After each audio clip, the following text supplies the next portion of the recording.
second leading cause of death for people ages 10 through 24 is suicide. Over this last decade, the rate of suicide in young people has been increasing dramatically. Paralleling these shocking statistics, the rate of depression has been increasing as well in younger people. As someone who's been diagnosed with depression, I know firsthand the struggles that teens face. The rate of suicide and depression in young people has been increasing substantially due to social media, generational differences, and lack of mental health awareness. Unlike other generations, Generation Z has had to grow up with an enormous amount of new technologies, which presents a whole new set of issues. One of the main causes of the increased rate of mental health issues in teenagers is the major generational differences between Generation Z and prior generations. Caroline Miller, writer for the Child Mind Institute, states, "Generation Z is the first generation to grow up with access to and the heavy influence of social media. Since no other generation has real experience with social media, parents have a hard time being able to monitor and relate to their children." In 2017, a study showed that over 500,000 teens had symptoms of high-level depression. The time period the study was conducted, 2010 to 2015, also happened to be the same period of time that there was increased social media use among people the same age. With new technologies being introduced every day, teens are becoming less likely to engage in in-person conversation and relationships.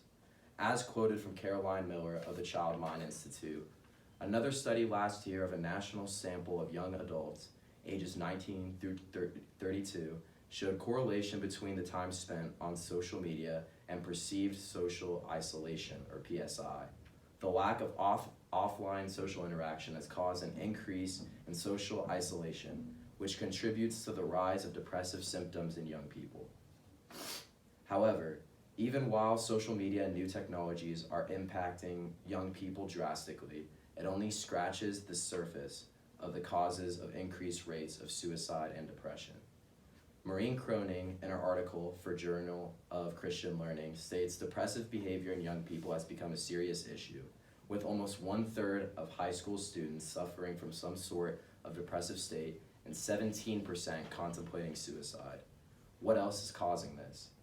Therese J. Borchard, author of Beyond Blue, states that modern lifestyles, lack of community and family support, less exercise, no casual and unstructured technology free play, less sunshine, and more computer factors into the equation. School pressure and relationships are also big factors. A mixture of academic stress and an unstable economic environment provide for a breeding ground of depression in young people. Bullying is another major issue in young people. Studies have shown that teens who are bullied have higher chances of being depressed as adults. While most of the focus is around teens who are in high school, college students also face a lot of challenges as well. A study done by Emory University shows that there are more than 1,000 suicides every year on college campuses.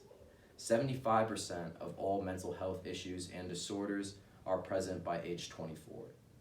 With society changing year after year, the habits of our youth have changed for the worse, and the consequences of these societal changes will have an impact for years to come.